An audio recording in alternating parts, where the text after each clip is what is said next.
धीर्धेनं श्रवणपटे अतिवरा महावाक्य जनार्दन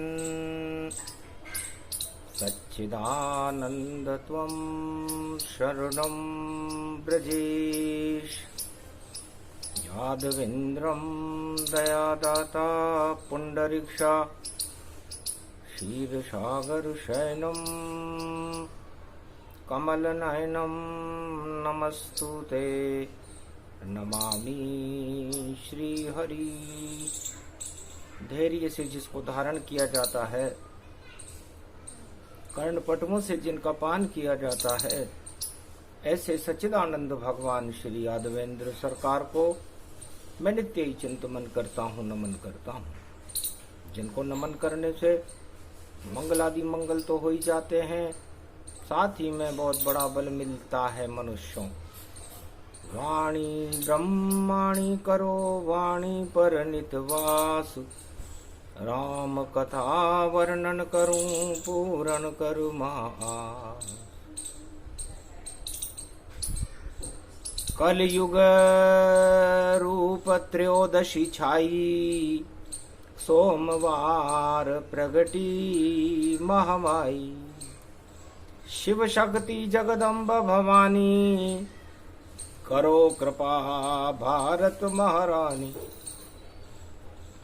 अनंत कृपा है आपकी, अनंत रूप साकार, अनंत शक्ति है आपकी, करो भारत का उद्धार। आपका तो अनंत स्वरूप है, अनंत शक्ति हो आप, और आपकी अनंत ही कृपा है।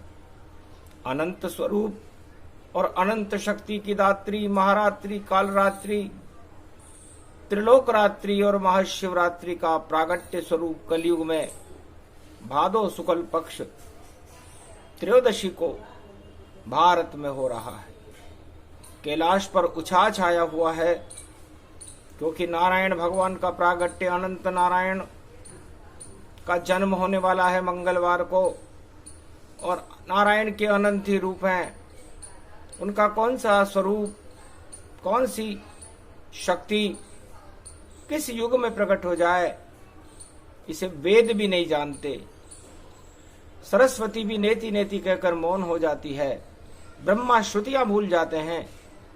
भगवान शिव दिव्य दृष्टि में समाधि में झकोरे खाने लगते हैं। शेषशैया पर नारायण अपना सुदर्शन चक्र चलाने लग जाते हैं। ऐसा स्वरूप उस अनंत नारायण का स्वरूप है। उस अनंत नारायण के स्वरूप को जो जान जाता है,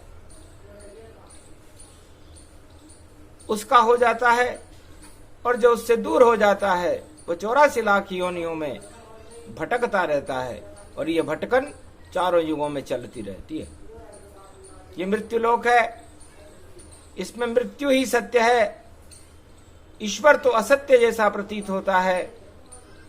जिन जानत जिन देत जनाई, जो जाने मुझ सम हो जाई। जिस पे हो ये ईश्वर अनुकूला, वही जाए दुख सब भूला। बाकी सब सुख इच्छा पावे, पर सुख मृत्युलोक नहीं पावे। मृत्युलोक में सुख नहीं, दुख का सागर जान। ये तो सपना जगत है, इसे सपना ही मान। सत हरि भजन जगत सब सपना, उमा कयूं में अनुभव पुना। भगवान शंकर त्रयोदशी पंचक प्रारंभ हो चुका है। उमा जी से कहते हैं, उमा जिसको आप सत्य मान रही हो इस जगत को, वो सपना है, और जिसे आप अपना मान रही हो वो सब सपना है, और जिसे आप सपना मान रही हो वो ईश्वर सत्य साकार स्वरूप है, निराकार स्वरूप है, ज्योति स्वरूप है, ओमकार स्वरूप है, ब्रह्मांड का सर्वशक्तिमान अधिपति है और अधिपुरुष है और संचालन करने वाला है। तो आज मैं वो अवतार की वो कथा सुनाना चाहता हूं, क्योंकि अनंत नारायण की कृपा भारत पर 21वीं शताब्दी में होने वाली है और 21वीं शताब्दी में भारत में अनंत नारायण का एक रूप कल की अवतार प्रकट होगा। उसके बाद जितने जगत के प्राणी हैं सब सुख जाए भूल, और कल के अवतार के झूले में और देखो रहे सब झूल। ऐसी शक्ति, ऐसा सम्मोहन, ऐसा अवतार यहाँ आएगा और कलयुग को भी भारत को फिर जगत गुरु बनाएगा। सारे सुख प्रगटे यहाँ, दुख भूल सब जाए, ऐसी शक्ति अवतार की जो कलयुग में प्रगट आए। तो अनंत नारायण के अनंत ही रूप हैं, अनंत ही चरित्र हैं। गावई कहीं वेद श्रुति संता, हरि चरित्र हरि रूप अनंता। तो अनंत नारायण भगवान का एक स्वरूप 21वीं शताब्दी में कल की अवतार बनकर भारत में प्रकाशमान होने के लिए आ रहा है। ये करी घोषणा शिव जी ने, हर्षित सब कैलाश हुआ, और नारायण की शक्ति का कैलाश पे देखो वास हुआ। तो भगवान शंकर उमा जी से कहते हैं कि उमा जी, 2.5 अक्षर उस ईश्वर के होते हैं और 2.5 अक्षर नारायण के होते हैं और 2.5 अक्षर नर के होते हैं। और ये जब 2.5 से 2.5 मिलता है तो पंच तत्व का शरीर बन जाता है, वो नर बन जाता है, वो नारायण बन जाता है। इसी को अवतार कहते हैं। सृष्टि की रचना 2.5 नंबर से प्रारंभ होती है। अब ढा का मतलब क्या होता है? जितने भी दुष्कर्म है और दानवता का रूप, उसे ढाने आते हैं नारायण बन के स्वरूप। जितनी भी दानवता है, अपकर्म है और काम क्रोध मद लोभ छल पाखंड है, जब प्रकृति पर ये अपना नियंत्रण प्रारंभ कर देते हैं तो प्रकृति तो भगवान के ही वश में नहीं है, तो इनके वश में कहां से आएगी?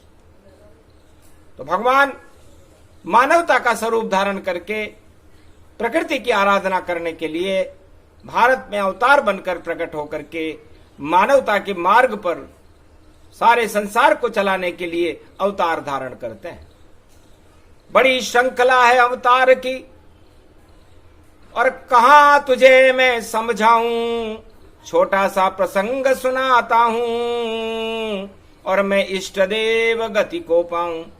तो इष्ट देव की कृपा से और सुन लो उमा प्रसंग, कैसे जन्मते सृष्टि पर और ये अवतार प्रसंग। तो जिन जानत जिनको समझावे, जिस पर कृपा ईश्वर हो जावे, वही सुनावे ऐसी वाणी, अद्भुत वाणी सुने सब प्राणी। जब जब जगत का देखो होने लगे कल्याण, तब वाणी अमृत बरसने लगता आ जाते हैं प्राण। वाणी का अमृत शिव जी ही अपने मुख से बरसाते हैं, जब इच्छा होती है उनकी तो वेद श्रुति प्रगटाते हैं। तो उसको वाणी कहते हैं। बन जाए वेद स्वरूप, चारों युगों में शिव की शक्ति देखो रूप अनूप। वाणी भी एक अवतार की तरह प्रसारण कर देती है उन शब्दों का। शब्दों में भगवान दिखाने आया हूं, और मैं कल की अवतार प्रसंग सुनाने आया हूं। कैसे होंगे अवतार कल की बतलाऊंगा, जो भी भक्त भारत में दर्शन कराऊंगा। क्या करते अवतार जगत में और कैसे चलती शक्ति है, और देखो कैसे अनुराग प्रकटता, कैसी उनकी भक्ति है। आओ उमा, त्रेता युग में चलते हैं जहां राम राज्य था। इस सृष्टि पर 3 प्रकार के संकट होते हैं, और ये त्रैताप मनुष्य को विचलित कर देते हैं, मानवता को विचलित कर देते हैं और दानवता प्रकोप दिखाने लगती है। देहिक देविक भौतिक तापा, राम राज काहू नहीं व्यापा। राम राज्य लाने में भगवान राम को पसीने आ गए थे। बड़ी चुनौती थी दानवता। लंका में उनका साम्राज्य फैला हुआ था। 1.25 लाख अपराधी उस लंका में तांडव नृत्य कर रहे थे। कैसे दानवता हटे और कैसे मिटे त्रैताप, कैसे रावण मारा जावे और वो शक्ति राम प्रगटा। उस शक्ति, राम की शक्ति भारत में प्रकट हो गई। उस शक्ति का प्रकाश होने लगा और उस शक्ति ने दानवता रूपी रावण, जो हमारी इंद्रियों में विद्यमान रहते हैं, काम क्रोध मद लोभ सब 10 इंद्री का खेल, और लंका है ये पंच तत्व की, इसमें रावण झेल। इस पंच तत्व का आपके शरीर में ये जो सोने की लंका है जीवन, इसमें ये 10 इंद्रियों का दशानन रावण आपको कुवृत्तियों की तरफ प्रेरणाएं देकर आत्मा से दूर कर देता है। और जब पंच तत्व का ये पुतला इंद्रियों के वशीभूत होकर आत्मा से दूर होता है तो दुखी हो जाता है और सुख की कोई संभावनाएं वहां पर रहती नहीं है। ये बात रावण को और ये बात राजा दशरथ को भगवान राम ने समझाने का प्रयास किया, लेकिन दोनों के ही समझ में नहीं आया। तब 14 वर्ष वनवास गए अवध के ये युवराज, तब जाकर के बना था भारत फिर सरताज। जब से गए राम और सीता, अवध आ गए दिन विपरीता। राम और सीता के अयोध्या का त्याग करते ही अयोध्या के उल्टे दिन शुरू हो गए थे। बड़ा रहस्य है उमा जी। मैं कल के अवतार का कलयुग का प्रसंग सुना रहा हूं, और यदि आपको ये समझ में नहीं आए तो प्रसंग ही समझ में नहीं आएगा, क्योंकि वाणी किसी पुस्तक से अवतरित नहीं होती, वह तो भगवान शिव और ब्रह्मवेताओं का अनुभव है।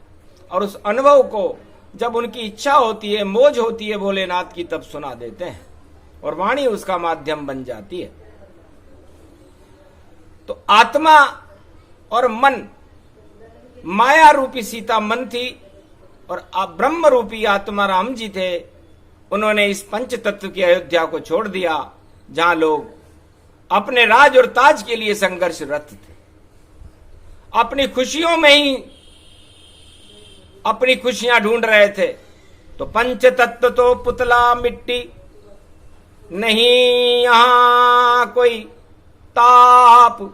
मिट्टी का ये पुतला है, हो जाता है राख। यहां क्या खुशी मिलेगी आपको, ये तो मिट्टी का पुतला है।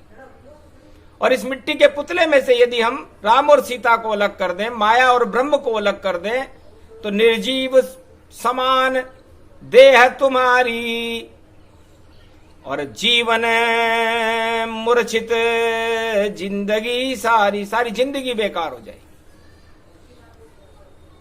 तब दशरथ जी से कहा, पिताजी आप 14 साल माया और ब्रह्म से अलग रहकर देखो, हो सकता है कुछ आपको अनुभव हो जाए।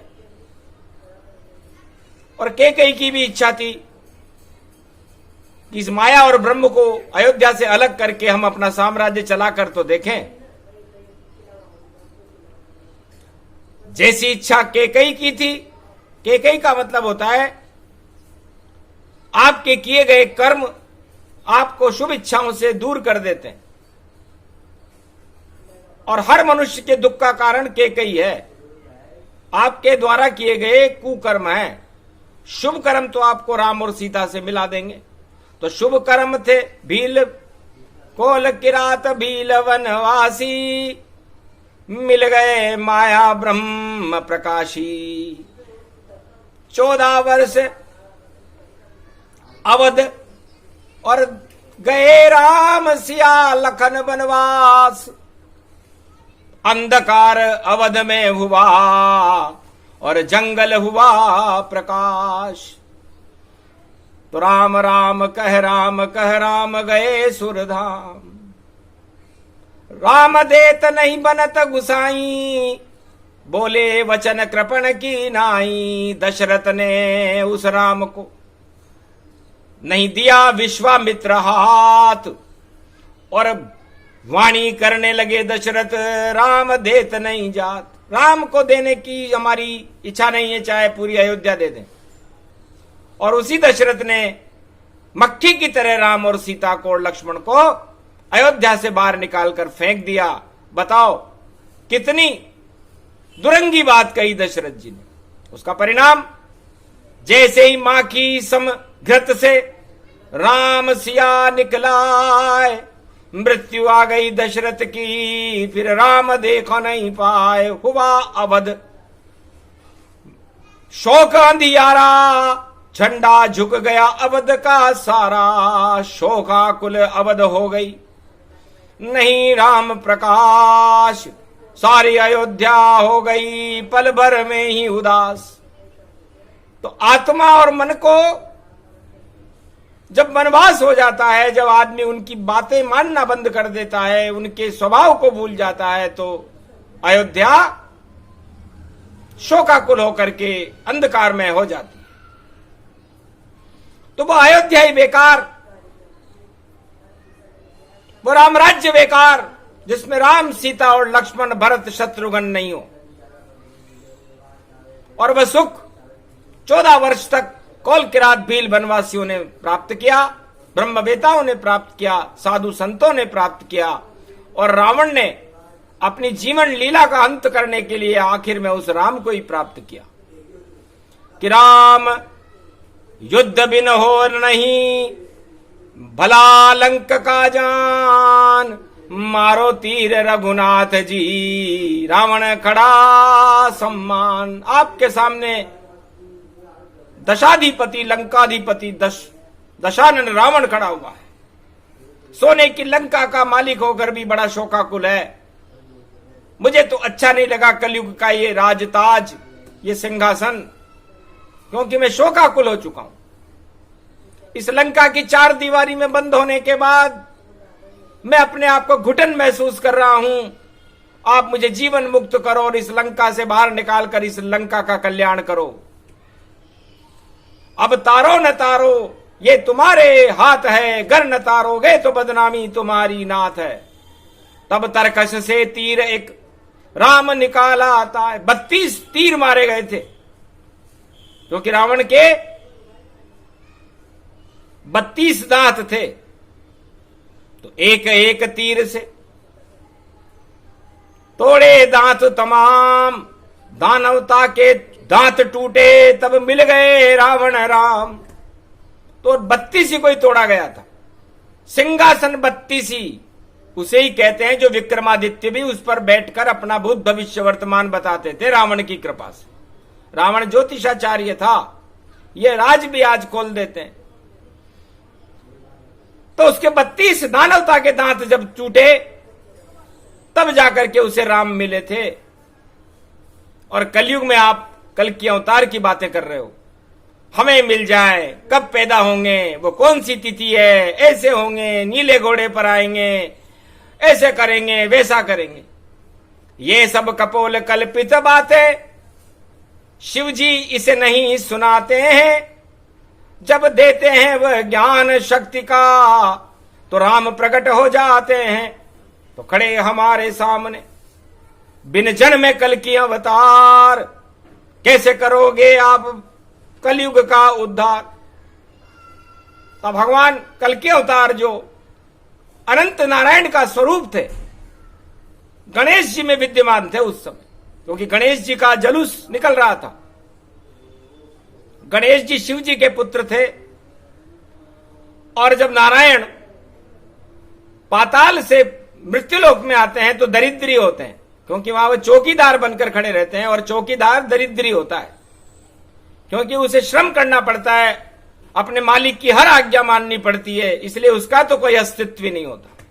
तो नारायण पाताल में चौकीदार बनकर अस्तित्व विहीन थे। 4 महीने रहना पड़ता है चतुर्मासा में। वहां से निकल करके अब दरिद्री को कोई सम्मान नहीं देता, सब अपमान करते हैं दरिद्र का। चौकीदारों को कहीं किसी ने आज तक सम्मान नहीं दिया, उनका तो अपमान होता है। चुपचाप आ गए धरती पर और किसी ने उनको नहीं देखा, और गणपति विसर्जन तैयारी थी, अनंत नारायण रूप देखा।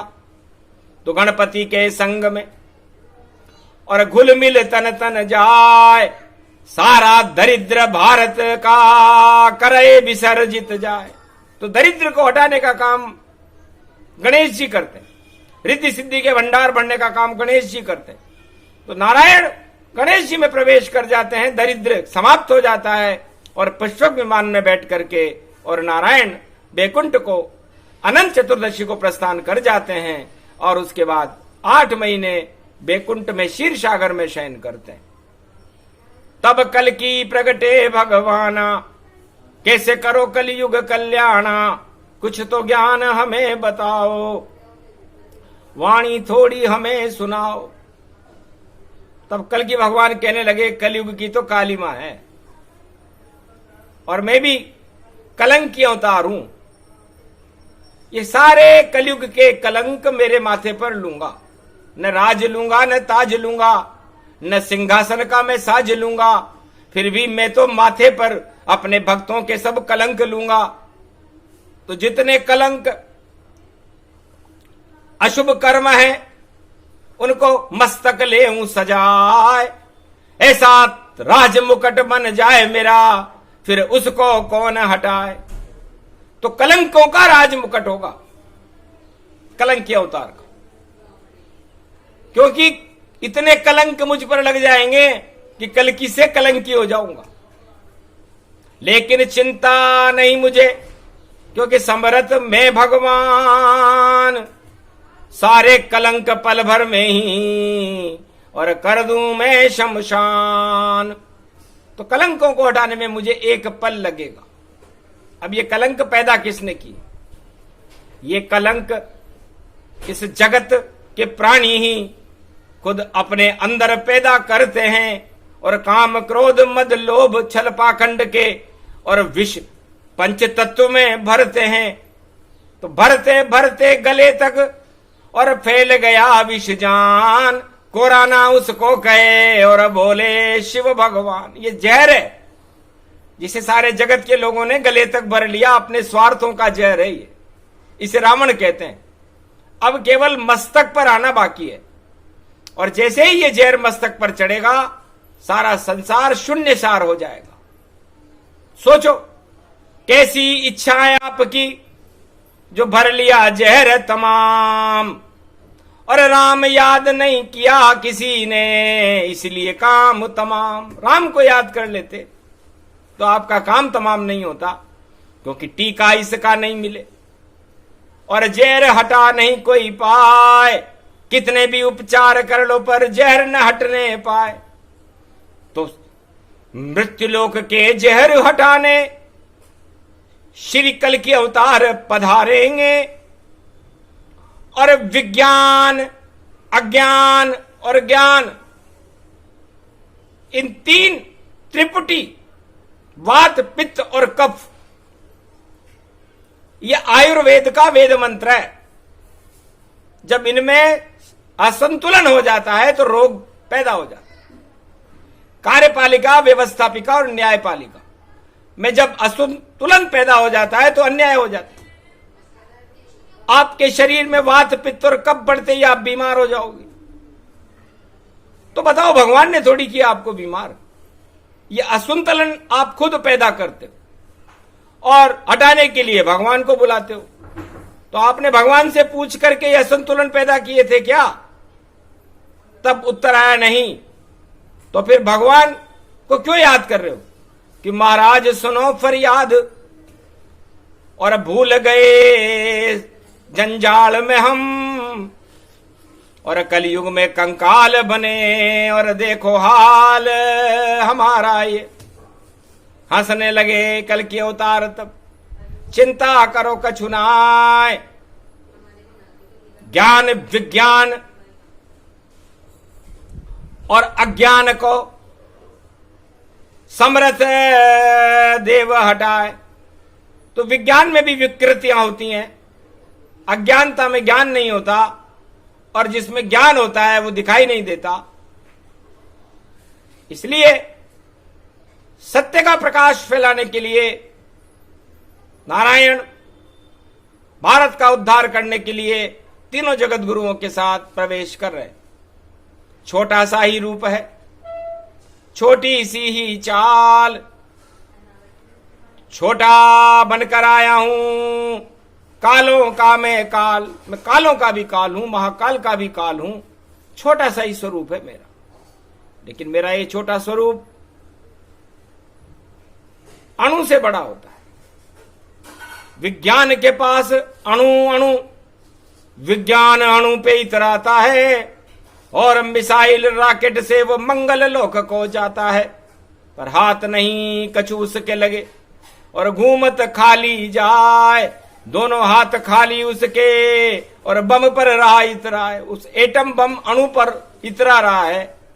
अणु का बाप विष्णु है और मैं सारे जहरों को नष्ट करने का अणु हूं।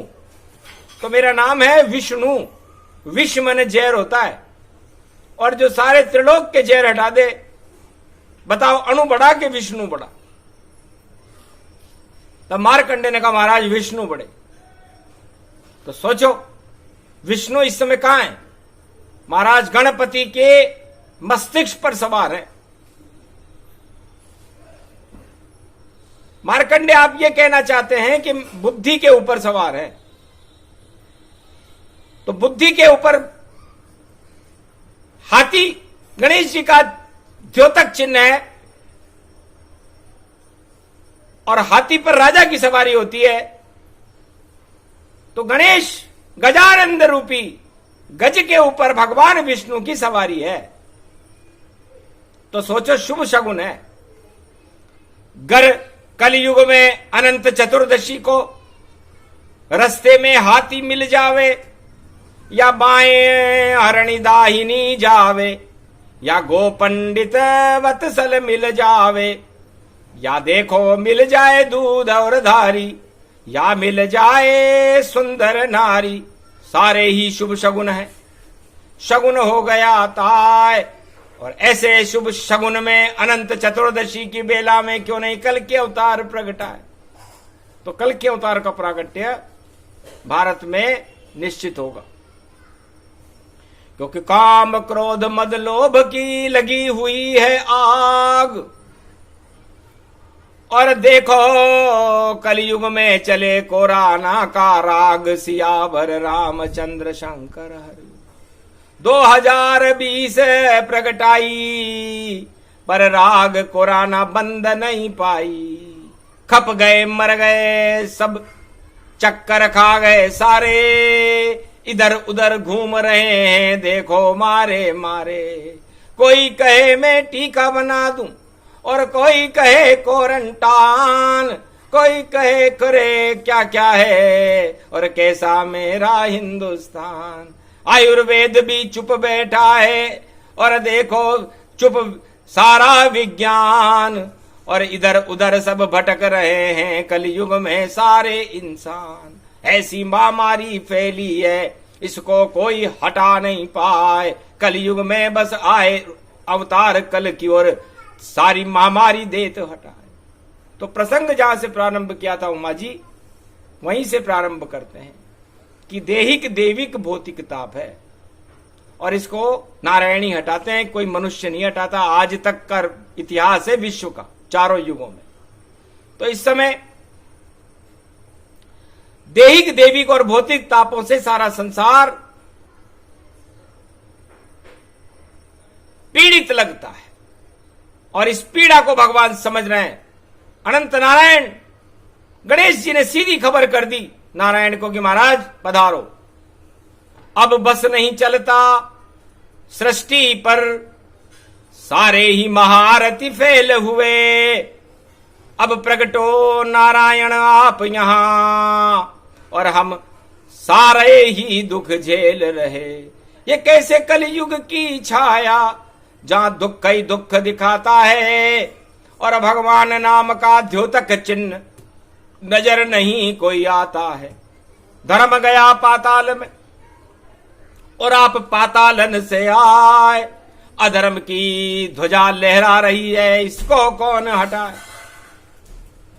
तब नारायण ने हाथ उठक करके प्रतिज्ञा की कि मैं अनंत नारायण हूं और इस सारे त्रिलोक का मालिक हूं, और प्रकृति के विरुद्ध यदि कोई काम होता है जो कलयुग में हो रहा है, महामारियां फैल रही है, काम क्रोध मद लोभ के बड़े बड़े ढेर लगे हुए हैं कचरों के, इन सारे कचरों को समाप्त करना ही मेरा उद्देश्य है।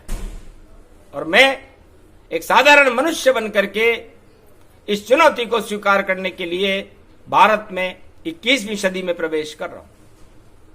और यह संकल्प सारे भारतवासियों को भी उठा लेना चाहिए जो 1.25 अरब है, क्योंकि आत्मा के रूप में परमात्मा का स्वरूप रहता है और मन के रूप में आपकी आत्मबल रहता है।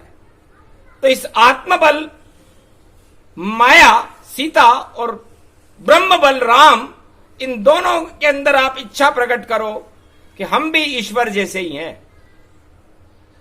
हम काम क्रोध मद लोभ 10 इंद्रियों के इस दशानन को आत्मा के करीब आने ही नहीं देंगे। और जब जब भी यह हमें लुभाने का प्रयास करेगा, हम परमात्मा के तीर उस पर चलाएंगे, आत्मा के तीर उस पर चलाएंगे, ज्ञान के तीर उस पर चलाएंगे। तो रावण अपने आप ही मर जाए, घर जाए, सारे रुख दरिद्र अपने आप हट जाए, तो सब अपने आप हट जाएंगे। 21वीं सदी आने में अभी देर है, तो इतना संकल्प तो आप भी करो संकल्प। अनंत नारायण और खीर रोठ से करो पारायण। अनंत कल्प की ये कथा शिव जी रहे सुनाए। अरे प्रतिबंधित कर दिया रोग सब, कल की अवतार हटाए। तो अनंत कल्प से हर वस्तु सिद्ध हो जाती है। तो भगवान नारायण की शक्ति को इस अनंत कल्प में भगवान शंकर ने अवतार की साक्षी में सारे भारत में वाणी से इस प्रसंग को सुनाया। यह प्रसंग जो भी सुने, अनंत नारायण भगवान, ओम बावन भगवानाय नमः, ओम बावन भगवानाय नमः, ओम बावन भगवानाय नमः। अनंत चतुर्दशी मंगलवार की है। 7 रोट आटे कर से मिट्टी के कुड़ाई में सेक कर खीर का भोग लगाकर नारायण को याद करें। उसमें तुलसी पत्र पधरा करके भगवान नारायण को याद करें। ओम अनंत बावन भगवानाय नमः, ओम अनंत बावन भगवानाय नमः, ओम अनंत बावन भगवानाय नमः। बस इसी से सारे रोग द्वेष कष्ट हट जाते हैं और अनंत नारायण भगवान की कृपा हो जाती है। उसके बाद अनंत नारायण भारत और सारे संसार पर अवतार बनकर अपना दर्शन देने आ जाते हैं। ये कलयुग में सबसे सूक्ष्म विधि भगवान शंकर बता रहे हैं। जो प्रसंग सुने भगवाना, हो जाए भारत कल्याणा। भक्तों का कल्याण हो, सुने सुनाए कोई। जो भी कलयुग में 52 अवतार की कथा सुने, मंगल उसका होए।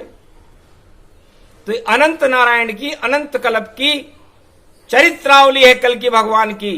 इसके चरित्र को तो बाद में चरित्रांकन किया जाएगा, जब वो भारत में प्रकट होंगे, जब उनकी लीला होगी, तब उस लीला को लिखने वाले भी होंगे।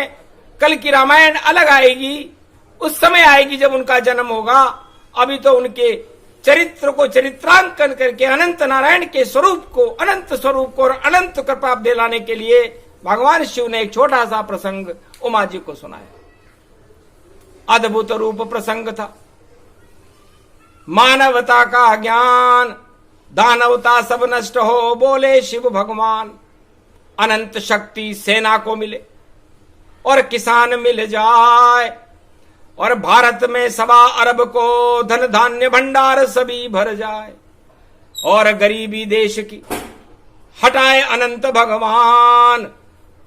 दुख दरिद्र का नाश करें, बोले शिव भगवान। अद्भुत रूप प्रसंग था, अनंत कथा है जान, अमर कथा इसको कहे, बोले शिव भगवान। क्योंकि कोरोना से मर रहा है आदमी, अमृत नाम की तो कोई चीज नहीं है, इसलिए नारायण का अमृत अमृतावली और चरित्रावली में भगवान शंकर के बुखार बिंद से वाणी का अवतरण करके सारे भारत में बरसाया गया।